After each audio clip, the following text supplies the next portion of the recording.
Vamos justamente a ver a Ricardo Rocha, director de este canal de la Asamblea Legislativa. Platicó ayer con el secretario de Economía, Ildefonso Guajardo. Hablábamos hace un momento del riesgo, nos decía Edna Jaime, del riesgo de que se cancele el Tratado de Libre Comercio. Es un escenario que se ve bastante complicado para México, para su economía. Con el secretario de Economía, que es el jefe de la delegación mexicana que está renegociando el TLC, platicó ayer Ricardo Rocha y le preguntó, entre otras cosas, esto: ¿qué nos puede esperar en el 2018 con un escenario en donde el TLC deje de existir? Vamos a ver esta entrevista. Ildefonso Guajardo, secretario de Economía, antes que nada, muchas gracias por recibirnos aquí para una conversación más en todo este proceso. ¿Cómo ha sido? ¿Cómo sintetizarías esta experiencia? Ya 4 rondas de negociación del Tratado de Libre Comercio y veo que sobrevives, te veo normal, estable, que yo sepa, no has tenido que recurrir a alguna ayuda psiquiátrica para resistir las negociaciones. No, mira, Ricardo, primero muchas gracias por la oportunidad de seguir actualizando a tu auditorio sobre cómo está la audiencia, cómo estamos avanzando, pero decirte que esta es, una vez más, como ya lo comenté, una negociación muy atípica. Llevamos apenas 2 meses pasaditos de haber arrancado las negociaciones y en 2 meses llevamos 4 rondas y días efectivos de negociación han sido 22. Entonces, como era previsible, vamos a una velocidad acelerada. ¿Y qué es lo que pasó? Primera ronda, pues organizar los grupos. Como tú sabes, los técnicos, los negociadores se conocen de hace mucho. Entonces ahí no hay un tema de que no haya comunicación para cómo organizarte. La ronda de México fue la segunda y ahí claramente en esa ronda dijimos vamos a ponernos de acuerdo, de poner todos los textos en la mesa, de tratar de sacar los capítulos donde no haya grandes diferencias para darle momento a esta negociación. Continuamos en Canadá, algunos capítulos aterrizaron en Canadá, pero realmente no fue hasta la ronda de Washington, que fue la cuarta y la última, donde ya todos los textos, todas las propuestas estaban en la mesa. La buena noticia es que los textos están en la mesa. La mala noticia es que los contrastes ya son evidentes desde el punto de vista de los planteamientos de negociación. Son obstáculos absolutamente insalvables. Por ejemplo, esto de que quieren el 50% de los componentes de los automóviles hechos en Estados Unidos, esta obsesión o necedad, llamémoslo como se quiera, de que cada 5 años se revise el tratado. Y por otra parte, el que ustedes estén en la mesa... No nos opondríamos a revisarlo. De hecho, el tratado actual contiene una cláusula de revisión. El problema es peor. El problema es que quieren que el tratado termine a menos de que estés de acuerdo en reiniciarlo. Que es distinto. Es muy distinto. Es una muerte súbita que generaría una terrible incertidumbre a las inversiones. Bueno, y ustedes están sentados en la mesa hablando de estas cosas... Y llegan los tweets del señor Trump. ¿Cómo resistir una negociación así, con esa presión directa del jefe, del señor Lighthizer, que está sentado contigo, y con la señora Freeland, que parece un encanto, por cierto? Fíjate, Ricardo, que una de las cosas, ayer, por ejemplo, la semana pasada, perdón, hubo una serie de comentarios en una comida que hizo el presidente Trump con los senadores. Invitó a los senadores republicanos a comer para ver la agenda de reforma fiscal. Y ahí salió el tema del tratado.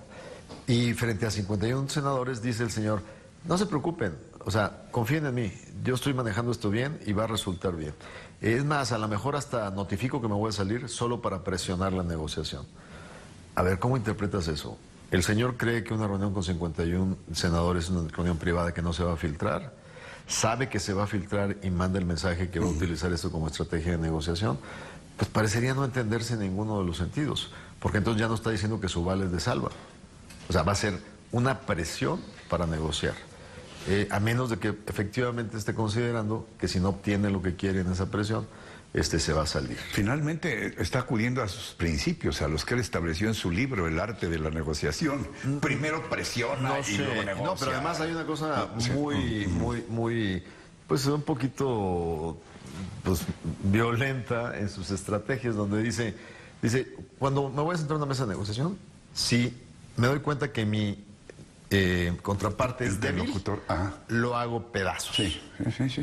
Si veo que tiene cierta capacidad de defenderse, entonces me siento a negociar.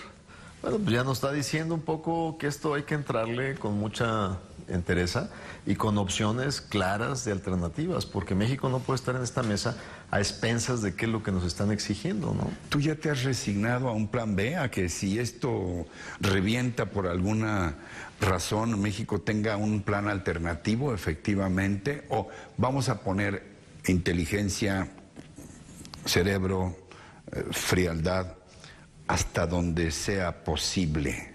Yo creo que lo que me dices no es excluyente. Por eso hoy, a casi un año de que se hizo la elección de Estados Unidos, seguimos aquí yendo hacia la quinta ronda de negociaciones. Que la tendrás del 17 al 21 aquí en México, en la Ciudad de como México, anfitrión. buscando acercamientos y espacios. Este tiempo, ¿por qué ha sido muy constructivo para México y positivo? Porque los mismos actores de la economía norteamericana, granjeros, agricultores, empresas, pequeñas empresas, grandes empresas, se están dando cuenta de lo poco responsable económicamente que es lo que se está poniendo en la mesa. Y entonces eso está creando una confluencia entre los sectores productivos de América del Norte. Aunque el presidente dice en sus expresiones, no, pues esos que no quieren que toque el tratado son empresas norteamericanas que se han llevado los trabajos de aquí. No, lo que han hecho es poder equilibrar sus esquemas productivos para hacer a la región de América del Norte competitiva. De otra manera, ellos iban a perder más aceleradamente sus capacidades productivas y sus empleos frente a la competencia asiática. Pero yo te diría que eso que dijiste es cierto en los dos sentidos. Seguir aplicando inteligencia en la mesa, pero siempre estar listos para un momento donde es necesario, a ver, hasta aquí, esto sería totalmente improcedente para México. Y entonces este plan que tú me dices no es un plan que estamos pensando hacer, es un plan que estamos haciendo con los empresarios con quienes estamos trabajando muy de cerca para analizar del comercio exterior del 16, del 100% de nuestras exportaciones, solo un 20% en ausencia de NAFTA pagaría un tipo de arancel. De ese 20%, el 80% de ese 20%, que es el 16% de lo que exportamos, pagaría un arancel promedio del 3%, como los autos ligeros que pagarían el 2.5%. Imagínate que tú eres una empresa productora de autos y que te dan dos opciones. Si quieres exportar bajo el beneficio NAFTA y pagar cero, tienes que aceptar contenido nacional del 50% de Estados Unidos. Tienes que aumentar al 85% el contenido regional, que yo soy 62%. Tienes que hacer la trazabilidad hasta el fondo de todas las autopartes. Vas a decir, no, a ver, quédate con tus beneficios, mejor te lo mando, te pago 2.5%. Y me atengo a lo que dice la Organización Mundial del Comercio. Exactamente. Las reglas para todos. Exactamente. Entonces, lo que te quiero decir es que ese 16% de exportaciones enfrentaría un arancel de un dígito. Entonces, en un conjunto de medidas, yo te aseguro que México puede ser muchísimo más competitivo y efectivo en el mediano y en el largo plazo. Lo que estaríamos enfrentando en el corto plazo es que los mercados financieros entiendan bien la naturaleza del reto y no sobredimensionen la etiqueta. A ver, a propósito de sobredimensionar, mira, yo estoy seguro, siempre apuesto por la inteligencia del público y la sensibilidad de quienes nos están viendo y escuchando. Sin embargo, pudiera haber la percepción en algunos sectores de que sería una tragedia para México. Yo ya te entendí lo que decías hace rato, se va a hacer el esfuerzo racional, inteligente, por un tratado que dé beneficios a las tres partes, ¿de acuerdo? En caso, no se trata de ser fatalista, de que no se logre, hay gente que piensa o que tiene la percepción de que ya México está perdido. No creo. No creo porque los beneficios estructurales del NAFTA se fueron permeando en la economía mexicana durante 22 años.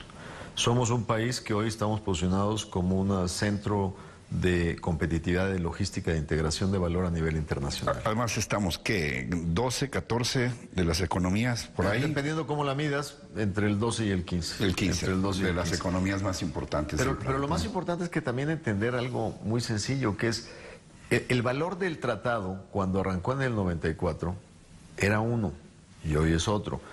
En el 94 todavía esta desgravación de compromisos de la Organización Mundial del Comercio de aranceles de nación más favorecida, pues apenas empezaba. En aquel tiempo nuestro sector textil tenía casi el 20% del mercado norteamericano.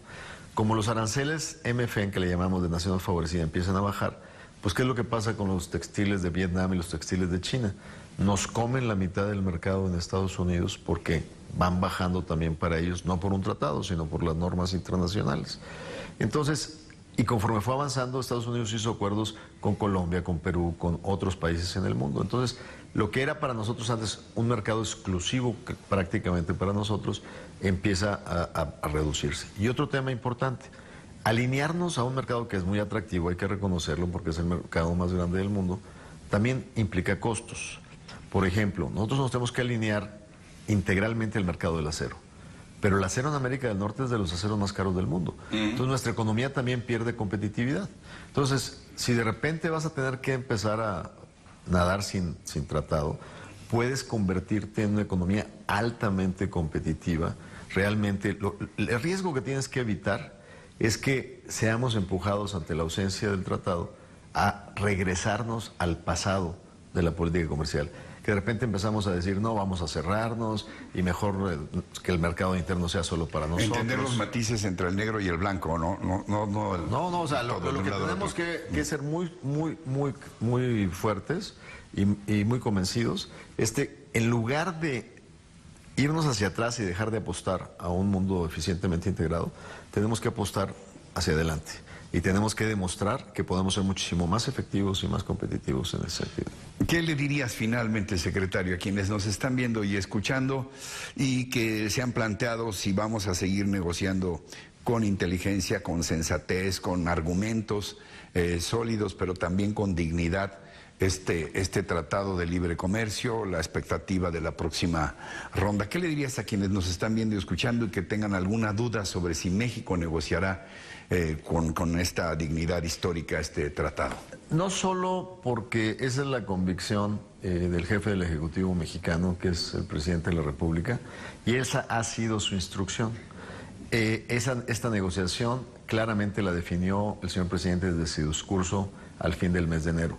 No solo por ello, además de que es una instrucción del presidente, también tenemos clarísimo que la democracia mexicana hoy presenta matices distintos.